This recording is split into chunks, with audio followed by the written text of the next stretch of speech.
Friends, welcome to our channel. இன்றைக்கு பதிவில் daily idli dosa போர் அடிக்கும் இல்லையா? நம்ம டெய்லி சாப்பாட்டில் குக் பண்ணுறதுக்கு அதிகமாக யூஸ் பண்ணக்கூடிய அந்த முட்டைக்கோஸை வச்சு ஒரு சுவையான ஒரு பணியாரமோ ஊத்தப்பமோ எப்படி குயிக்காக ரொம்ப சிம்பிளாக ரொம்ப டேஸ்ட்டாக செய்கிறது அப்படின்னு இன்னைக்கு பதிவில் பார்க்கலாமாங்க. இந்த சுவையான பிரேக்ஃபாஸ்ட் செய்கிறதுக்கு இன்னைக்கு நான் முட்டைக்கோஸை எடுத்துருக்கிறேன். இந்த முட்டைக்கோஸை எப்படி கட் பண்ணலாம் அப்படின்னு பாருங்க.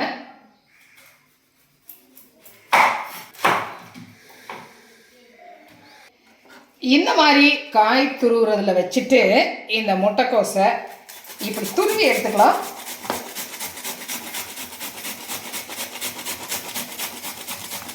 எப்படி கட் பண்ணாலுமே நமக்கு மெல்லிசாக கிடைக்காது. இந்த மாதிரி துருவி எடுக்கும் பொழுது நமக்கு நல்ல ஒரு மெல்லிசான பீஸ் கிடைக்குங்க. அதனால தான் இந்த மாதிரி காய் துருவுறதுல வச்சு நான் துருவிட்டு இருக்கிறேன். முட்டைக்கோஸை இந்த அளவுக்கு நம்ம துருவி எடுத்தாச்சு. இது ஒரு 1/4 கிலோ அளவுக்கு முட்டைக்கோஸ் இருக்கும். இதை ஒரு பவுலில் நான் சேர்த்துக்கிறேன். இதோட பொடியை கட் பண்ண ஒரு பெரிய வெங்காயம் அதையும் நான் அதில் சேர்த்துக்கிறேன். சேர்த்துட்டு ரெண்டையும் நல்லா மிக்ஸ் பண்ணி வச்சிடலாம். இதை மூடி போட்டு ஒரு 10 நிமிஷம் வச்சிடலாம். அதுக்குள்ளே நம்ம குயிக்காக ஒரு சட்னி ஒன்று ரெடி பண்ணிடலாம். அடுப்பில் ஒரு பேன் வச்சுருக்கிறேன். இதில் கொஞ்சமாக ஒரு 2 டேபிள் ஸ்பூன் அளவுக்கு எண்ணெய் சேர்த்துக்கலாம். எண்ணெய் காயட்டும். எண்ணெய் காஞ்சிருச்சு. இதில் 1 டீஸ்பூன் அளவுக்கு கடுகு சேர்த்துக்கிறேன். வெங்காயம் 1 கப் அளவுக்கு இந்த மாதிரி ஒரு 2 பெரிய வெங்காயம் எடுத்து ரொம்ப பொடியாலாம் இல்லை, கொஞ்சம் பெரிய பெரிய பீஸாகவே கட் பண்ணி வச்சுருக்கேன். அதையும் சேர்த்துக்கலாம். இதில் காஞ்ச மிளகாய் ஒரு 4 மிளகாய் எடுத்துருக்கிறேன். இந்த 4 மிளகாயையும் இதோடு சேர்த்து வதக்கிக்கலாம். வெங்காயம் ஓரளவு கண்ணாடி பதம் வர வரைக்கும் வதங்கிருச்சு. இப்போ இதில் நம்ம எந்த கப்பில் வெங்காயம் எடுத்தோமோ அதே அளவுக்கு அதே கப்பில் தக்காளி கட் பண்ணி வச்சுருக்கிறேன். ரொம்ப பொடியாகவும் இல்லை, கொஞ்சம் பெரிய பெரிய பீஸாகவே கட் பண்ணி வச்சுருக்கிறேன். அதையும் சேர்த்துட்டு இதை நல்லா வதங்க விடலாம்.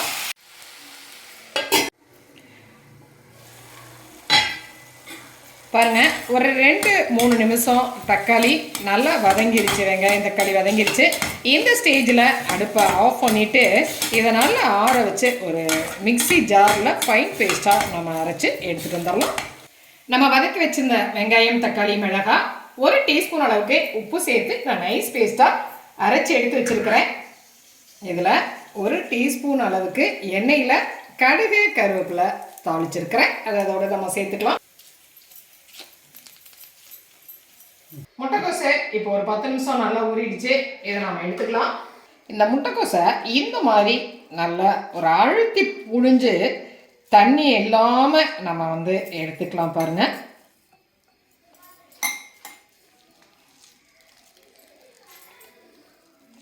இந்த மாதிரி அது முட்டைக்கோஸ் வெங்காயத்தில் தண்ணி இருக்கும் இல்லைங்களா, அதனால் புழிஞ்சிட்டு நாம் எடுத்துக்கலாம். முட்டைக்கோஸை புழிஞ்சு எடுத்துட்டேன். அந்த தண்ணி இருக்குது. இந்த தண்ணியை நாம் யூஸ் பண்ணிக்கலாம். பார்க்கலாம். 1 கப் அளவுக்கு அரிசி எடுத்துருக்கிறேன். இந்த அரிசியை நல்லா தண்ணியில் ஒரு 2 மணி நேரம் ஊற வச்சு கழுவி எடுத்து வச்சுருக்கிறேன். இந்த அரிசியை இப்போ நம்ம அரைச்சிக்கலாம். எப்படின்னு பாருங்கள். இப்போ இந்த அரிசியில் நான் ஒரு பாதி அளவுக்கு மிக்ஸி ஜாரில் சேர்த்துக்கிறேன். சேர்த்துட்டு இதை கொஞ்சம் நைஸாக அரைக்கிறேன். பாருங்கள், ஓரளவு நைஸாக அரைப்பட்டுருச்சு. இந்த ஸ்டேஜில் இந்த மாதிரி 2 உருளைக்கிழங்கு நான் வேக வச்சு வச்சுருக்கிறேன். இந்த உருளைக்கிழங்கில் இப்போ 1 உருளைக்கிழங்கை நான் பாதி அரிசி தானே போட்டிருக்கிறேன். 1 உருளைக்கிழங்கை இதோடு நம்ம சேர்த்துக்கலாம். உருளைக்கிழங்கை சேர்த்துட்டேன். இதை இப்போ நைஸாக அரைச்சிட்டு வந்துடலாம். உருளைக்கிழங்கை சேர்த்து இந்த மாதிரி நைஸாக மாவை அரைச்சிட்டோம் இல்லையா, இதை நான் ஒரு பவுலில் சேர்த்துக்கிறேன். மிக்ஸி ஜாரில் மீதி இருக்க அரிசியை சேர்த்துக்கிறேன். அதே மாதிரியே பாதி அரைச்சிட்டு இன்னும் மீதி இருக்க 1 உருளைக்கிழங்கையும் சேர்த்து நான் நல்லா நைஸ் பேஸ்ட்டாக அரைச்சி எடுத்துகிட்டு வந்துடுறேன்.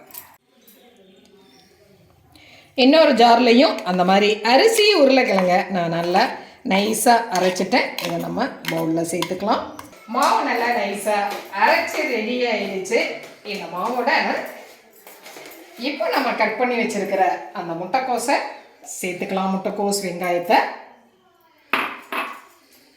இதோட ஒரு 5-6 இனுக்கு கருவேப்பிலை, ஒரு பச்சை மிளகாய் பொடியை கட் பண்ணி வச்சுருக்கிறேன். அதையும் இதில் சேர்த்துக்கலாம்.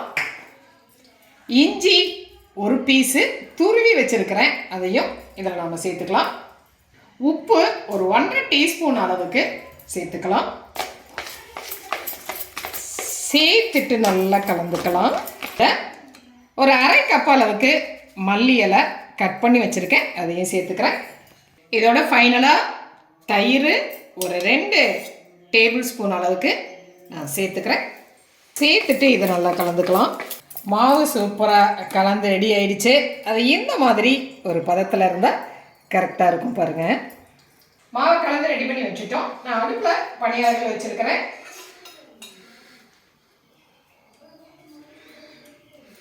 கொஞ்சம் கொஞ்சமாக நான் எண்ணெய் சேர்த்துக்கிறேன்.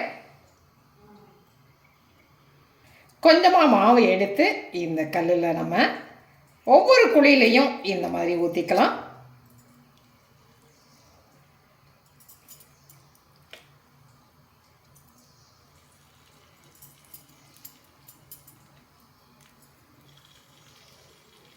உருளைக்கிழங்கும் சேர்த்துறதுனால ரொம்பவே சாஃப்டாக இருக்குங்க. ரொம்ப சாஃப்டாக, ரொம்ப டேஸ்ட்டாக இருக்கும்.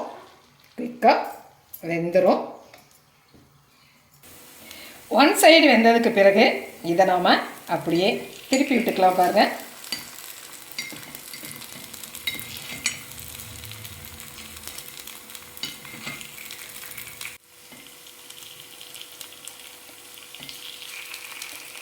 ஒன் சைடு வெந்ததுக்கு பிறகு இந்த மாதிரி நாம் திருப்பி விட்டுக்கலாம். பணியாரம் அழகாக 2 சைடுமே வெந்து ரெடி ஆயிடுச்சு இல்லைங்களா? இந்த ஸ்டேஜில் நம்ம இந்த பணியாரத்தை எடுத்துடலாம். ரொம்பவே சூப்பராக வெந்து ரெடி ஆயிடுச்சு பாருங்கள்.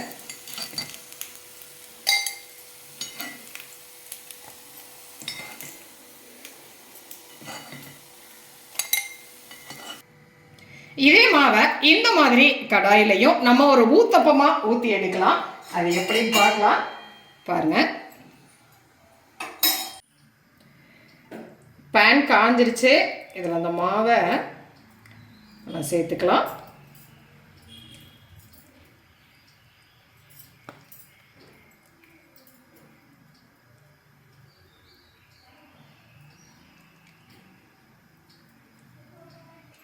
இதில் லைட்டாக சுற்றி நம்ம ஒரு டீஸ்பூன் அளவுக்கு எண்ணெய் சேர்த்துக்கலாம். இப்போ இந்த அப்பம் ஒன் சைடு வெந்துருச்சு. இதை நம்ம அடுத்த சைடு திருப்பி விட்டுக்கலாம். பாருங்கள், 2 சைடுமே சூப்பராக இந்த அப்பம் வெந்து ரெடி ஆயிடுச்சு. இந்த ஸ்டேஜில் நாம் இதை எடுத்துடலாம். ஊத்தப்பம், பணியாரம், சட்னி எல்லாமே சூப்பராக ரொம்ப ஸ்மெல்லோட அருமையான டேஸ்ட்டோட ரெடி ஆயிடுச்சு. எல்லாருக்குமே பிடிக்குங்க.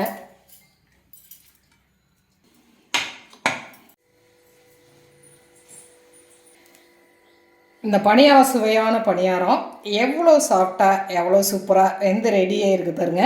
இது நம்ம அந்த சட்னியோட சேர்த்து சாப்பிடும் பொழுது ரொம்பவே நல்ல ஒரு டேஸ்ட்டாக இருக்கும். எவ்வளோ ஒரு சாஃப்டாக இருக்கு இல்லையா? இதையும் நாம் இந்த மாதிரி சட்னியில் சேர்த்து சாப்பிடும் பொழுது நல்லாவே டேஸ்ட்டாக இருக்குங்க. பார்த்தீங்களா? டெய்லி இட்லி தோசையே சாப்பிட்டு போர் அடிக்குது இல்லையா? அதுக்கு மாற்றா ரொம்ப குயிக்காக, ரொம்ப சிம்பிளாக, ரொம்ப டேஸ்ட்டாக குழந்தைங்கள்லேருந்து பெரியவங்க வரைக்கும் எல்லாரும் விரும்பி சாப்பிடக்கூடிய அந்த ஊத்தப்பம், பணியாரம், சட்னி ரெடி ஆயிடுச்சு. செஞ்சு பார்த்துட்டு உங்களுடைய கமெண்ட்டை சொல்லுங்கள். இந்த பதிவு உங்களுக்கு பிடிச்சிருச்சுன்னா சப்ஸ்கிரைப் பண்ண மறக்காதீங்க. லைக் பண்ணுங்கள், கமெண்ட் பண்ணுங்கள், ஷேர் பண்ணுங்கள். மற்றும் ஒரு பதிவில் உங்களை மறுபடியும் சந்திக்கிறேன். நன்றி.